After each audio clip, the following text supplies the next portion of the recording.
Hello दोस्तों, स्वागत है आप सभी का एग्जाम बी में। तो गाइज आज है मई का लास्ट दिन और ये है आज 31 मई 2024। और यहाँ के जो आज करंट अफेयर है जहाँ पे मैं आप लोगों को एमसीक्यूज की फॉर्म में करंट अफेयर पढ़ाऊंगा। जो ये सारे एग्जाम्स होते हैं आपके, जैसे मान लीजिए आप वन डे एग्जाम की तैयारी करते हो, एसएससी की, पीसीएस की तैयारी करते हो, तो आपके लिए ये करंट अफेयर इंपॉर्टेंट हो जाते हैं।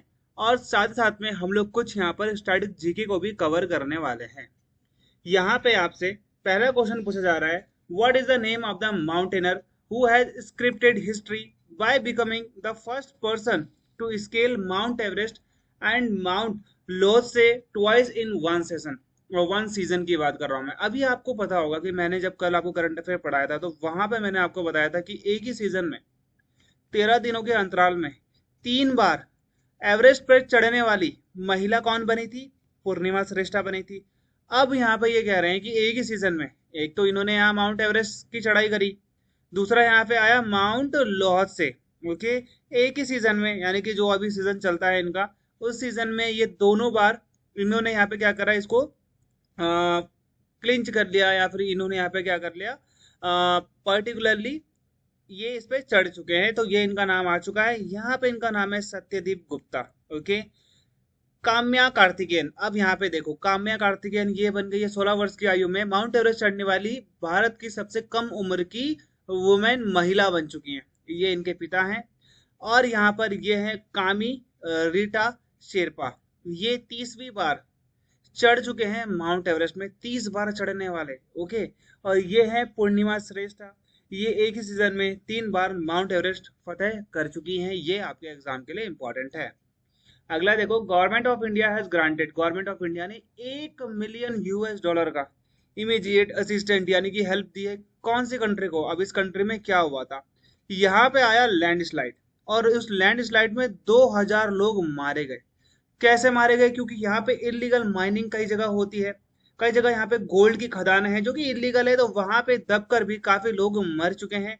तो ये कहाँ पे आई थी? पपुआ न्यू गिनी में आई थी। ओके, यहाँ पे आप देख सकते हो किस प्रकार से यहाँ पे आप देख रहे हो कि लोग इलीगल माइनिंग करते हैं यहाँ पे। अब ये जो पपुआ न्यू गिनी है ना, ये ऑस्ट्रेलिया के ऊपर आपको मिलेगा ये देश। ओके, ये जो देश है यहाँ पे आप देख सकते हो ओशेनिया कॉन्टिनेंट में आता है। इसकी जो कैपिटल है वो आपको यहाँ पे मिलेगी, वो मिलेगी आपको पोर्ट मॉस्बे। ओके, इसकी करेंसी क्या है? करेंसी इसकी है कीना। तो ये आपके एग्जाम में आ सकता है। 2000 लोग यहाँ पे लैंडस्लाइड में मारे गए थे। तीसरा क्वेश्चन है, which of the following has organise a summit in New Delhi to enhance India's cold chain and logistic sector? यहाँ पे ये बोल रहे हैं कि भाई इनमें से कौन सा एक ऑर्गेनाइजेशन है, कौन सा संगठन है जिसने नई दिल्ली में एक तरीके से आप बोल सकते हो सम्मेलन आयोजित किया, जो कि भारतीय इंडिया के कोल्ड चेन एंड लॉजिस्टिक यानी कि जो सामान इधर से लाने जाने वाला जो हिसाब किताब होता है, उस पर यहाँ पे इन्होंने मीटिंग करी है। तो वो कौन सा है? फिक्की। फिक्की का फुल फॉर्म क्या है? Federation of Indian chambers of commerce and industry. NITI Aayog, national institution for transforming India. 1 जनवरी 2015 में इसकी स्टैब्लिशमेंट होती है। ये होगा फाइनेंस मिनिस्ट्री है, जो कौन है हमारी finance minister? Nirmala Sitharaman. NGT, national green tribunal. अगर आपकी यहाँ पे कोई भी पर्यावरण संबंधित कोई भी शिकायत है तो आप यहाँ पे कर सकते हो, उसका निराकरण जल्दी हो जाएगा। ओके, अगर मैं यहाँ पे बात करूं, फिक्की की स्टैब्लिशमेंट कब होती है? 1927 में होती है। कौन करता है? घनश्याम दास बिरला जी करते हैं और पुरुषोत्तम दास ठाकुर दास, ये दोनों मिलकर ये क्या करते हैं? इसकी स्थापना करते हैं। इसका हेडक्वार्टर कहाँ पर है? न्यू दिल्ली में है। Who has been appointed as the chairman of staff selection commission? SSC की तैयारी कर रहे हो ना, तो तुम्हारे लिए बहुत इंपॉर्टेंट है, क्योंकि आपका जो भी पेपर होता है, जो भी चीजें होती है, वो यहीं से डिसाइड होती है। तो इसके चेयरमैन कौन बनाए गए हैं? तो इसके चेयरमैन कौन बनाए गए हैं, ये आपसे पूछा गया है। राकेश रंजन बनाए गए हैं। आईएएस हैं ये, ठीक है, ये हैं आईएएस। आईएएस ही होते हैं। देखो, एक होता है ग्रुप बी और सी की सर्विस, एक होता है ग्रुप ए की सर्विस। जैसे आपके यहाँ पे आईएएस हो गया। ओके, तो ये कराता है UPSC, union public service commission, और बी और से जैसे क्लर्क हो गया, इंस्पेक्टर हो गया। ओके, ये सब कौन करवाता है? Staff selection commission.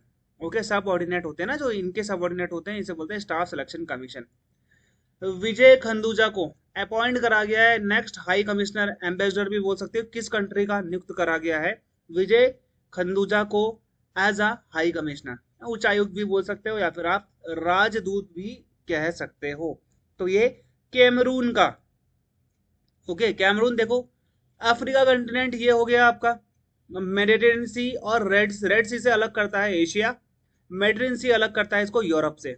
ओके, ये हो गया यहाँ पे कैमरून। इसकी कुछ सीमा यहाँ पे किससे लगती है, साउथ अटलांटिक सी से भी लगती है।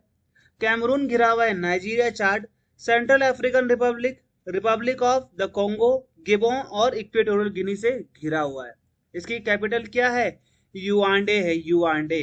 ओके, इसकी कैपिटल क्या है, युआंडे है। और दूसरी इंपॉर्टेंट चीज, इसके प्रेसिडेंट कौन है, तो ये है पॉल बिया, पॉल बिया। प्राइम मिनिस्टर कौन है यहाँ के, जोसेफ न्यूटे, जोसेफ न्यूटे।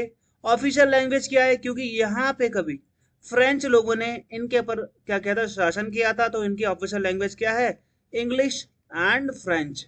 ओके, ये चीज आप लोग यहाँ पे ध्यान देना। मतलब ऐसा देश है जहाँ पे थोड़ा बहुत यहाँ पे क्या चलता रहता है, गृह युद्ध चलते रहते हैं। डीआरडीओ ने रिसेंटली एक सरफेस टू एयर, आप सरफेस टू एयर तो नहीं बोलेंगे, एयर टू सरफेस मिसाइल को सक्सेसफुली टेस्टेड करा है, फ्लाइट टेस्ट किया है। और ये किस चीज से किया है, पहली बात तो मैं आपको बता दूं, सुखोई 30 MK1 से इन्होंने ये टेस्ट किया था। कहाँ पे किया था, ओडिशा में किया था। तो ये कौन सी है, ये है रुद्रा M2। ओके, तो ये क्या हो गई, रुद्रा M2, ये जो मिसाइल है, जो कि ये एयर टू सरफेस मिसाइल, और ये डीआरडीओ ने इसको क्या करा है, एक तरीके से लॉन्च किया है, यानी कि इसको टेस्टेड किया है। तो ये चीज आप लोग यहाँ पे ध्यान देना। कहाँ से करा है, ओडिशा से करा है। ओडिशा का कौन सा बेस है आपको पता होगा ना, चांदीपुर है। Name the player who won the gold medal at the Asian championship. ये ना पैरा एथलीट है, पहली बात तो पैरा एथलीट कौन से होते हैं, मतलब जो पीडब्ल्यूडी कैंडिडेट होते हैं ना, उनका होता है। 2024 जो कि ताशकंद उज्बेकिस्तान में हुआ पैरा एशियन चैंपियनशिप होती है। यहाँ पर भारत को टोटल 7 मेडल मिलते हैं, जिसमें से 1 गोल्ड है और 6 ब्रोंज है। सिल्वर भारत को यहाँ पे नहीं मिला। और जो ये जीती है यहाँ पर, जीता है श्रीमंत झा ने, वो जीता है लेफ्ट हैंड पैरा कैटेगरी में। Okay, left hand para category में इनको यहाँ पर गोल्ड मेडल दिया जाता है। कौन से बैंक ने बोला है कि हम एसएमएस भेजना बंद कर देंगे यूपीआई ट्रांजैक्शन की, अगर आप 100 रुपए तक का यूपीआई ट्रांजैक्शन करते हो जून 25 से। यानी कि आप मान लो इस बैंक के क्या हो, एक तरीके से आप इस बैंक के कस्टमर हो। आप इस बैंक से अगर किसी को 70 रुपए 80 रुपए किसी को यूपीआई करते तो आपको अब मैसेज नहीं आएगा। आपका जो मैसेज आएगा वो 100 या 101 रुपए से आएगा। आपने किसी को 101 रुपए दिए, 101 रुपए से ऊपर दिए, तो आपका मैसेज आएगा कि इतने रुपए डेबिटेड हो गए। अभी तो आप 1 रुपए का भी यूपीआई ट्रांजेक्शन करोगे तो आपको यहाँ पे मैसेज आता है कि भाई 1 रुपए का ट्रांजेक्शन हुआ है। लेकिन अब HDFC बैंक आपको ये सुविधा नहीं देगा। और अगर आपका इनकमिंग 500 रुपए तब आपका मैसेज नहीं आएगा। ये चीज आप ध्यान देना कि इनकमिंग पे भी इन्होंने अब रोक लगा दी, आउटगोइंग पे इन्होंने, आउटगोइंग का मतलब है 100 रुपए से कम अगर आप करते हो, है ना, तो 100 रुपए तक का अगर आप यूपीआई करते हो तो कोई मैसेज नहीं आएगा। 500 रुपए तक का अगर आपको यूपीआई ट्रांजेक्शन आपको क्रेडिट होता है, आपको मिलता है, तो भी आपका मैसेज नहीं आएगा।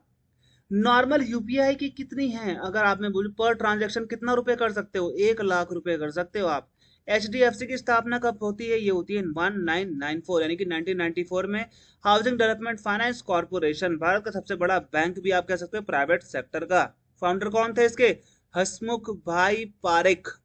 टैगलाइन क्या है इसकी, we understand your world. Okay, तो ये हमारा आंसर हो गया डी। 9 क्वेश्चन देखो, इंटरनेशनल पोटैटो डे, आलू दिवस हम कब मनाते हैं। सबसे इंपॉर्टेंट चीज आप ये याद रखो कि ये दुनिया में पहली बार मनाया जा रहा है, दुनिया में पहली बार मना रहे हैं। दूसरी इंपॉर्टेंट चीज, 30 दिसंबर 2023 में यूनाइटेड नेशन की जो जनरल असेंबली है, उन्होंने ये डिसाइड किया था कि हम 30 मई को हर साल आलू दिवस पोटैटो डे मनाएंगे। और आलू पूरी दुनिया में इतना विख्यात है कि ये टॉप 5 वेजिटेबल्स में या फिर टॉप टाइप मील्स में आता है जो पूरी दुनिया में यूज किया जाता है। और पहली बार मना रहे हैं तो ये क्वेश्चन आने के चांसेस 100% आपके बढ़ जाते हैं। आज का लास्ट क्वेश्चन है, हिंदी पत्रकारिता, हम बात करते हैं हिंदी जर्नलिज्म डे की। हम मनाते हैं 30 मई को, जिस दिन हम आलू दिवस मनाते हैं। ये किस चीज को ऑनर करने के लिए, किस चीज को सम्मान देने के लिए किया गया, तो ये सम्मान देने के लिए किया गया हिंदी जर्नलिज्म को, क्योंकि इसी दिन को भारत का पहला हिंदी न्यूज़पेपर आया था। उस हिंदी न्यूज़पेपर का नाम क्या था, उद्दंड मार्तंड। ये जो उद्दंड मानदंड है ये 30 मई 1826 में प्रकाशित होता है। कौन करते हैं? पंडित जुगल किशोर शुक्ला ये करते हैं। कहां से करते हैं? कलकत्ता से करते हैं। भारत का पहला हिंदी न्यूज़पेपर खड़ी बोली में, ब्रज भाषा में और हिंदी में इसका यहाँ पे उपयोग हुआ था। बाद में इसकी कॉस्ट ज्यादा आने लगी, इसीलिए यह न्यूज़पेपर डूब गया, इसको लोग पढ़ते नहीं थे। सबसे पहली बार जो इसकी कॉपीज छपी थी वो छपी थी 500 कॉपीज। ओके। इंडिया का पहला हिंदी समाचार पत्र, अगर मैं बात करता हूँ भारत का पहला समाचार पत्र, वो तो इंग्लिश में ही था, वो तो इंग्लिश में ही था और वो छपा था जनवरी 29, ओके, 1780 में, जो कि था बंगाल गेजेट, और उसको हम कलकत्ता जर्नल एडवर्टाइजर भी कहते हैं। जेम्स अगस्टस हिकी ने इसको शुरू किया था। ये भी चीज आप ध्यान देना, और ये इंग्लिश का है और ये पहला भी होगा क्योंकि ये तो बहुत पहले आ गया था हिंदी वाले से। ओके गाइस, तो ये था हमारा आज का current affair. SSC super pack आई एग्जाम के द्वारा आपको मिलता है अफोर्डेबल प्राइस में सारे सब्जेक्ट की वीडियोस, रिकॉर्डेड वीडियोस। ओके, और यहाँ पे आपको क्रिस्प नोट्स मिलेंगे, सारे एग्जाम जो भी होते हैं उन सबकी पीडीएफ मेरे द्वारा दी जाएगी। आपका सेपरेट टेलीग्राम ग्रुप होगा जहाँ पे आप डिस्कस भी कर सकते हो, मेरे से बात कर सकते हो विक्रम सर जीके में। ओके, ये आप मेरी आईडी है, पर्सनल आईडी है, पर्सनल मुझे मैसेज कर सकते हो। कोई भी एग्जाम से रिलेटेड अगर आपका प्रश्न है तो आप मुझे जरूर मैसेज करिए, मैं कोशिश करूंगा जल्दी जल्दी जवाब देने की। मिलते हैं हमारे अगले वीडियो में, तब तक के लिए गुड बाय, जय हिंद।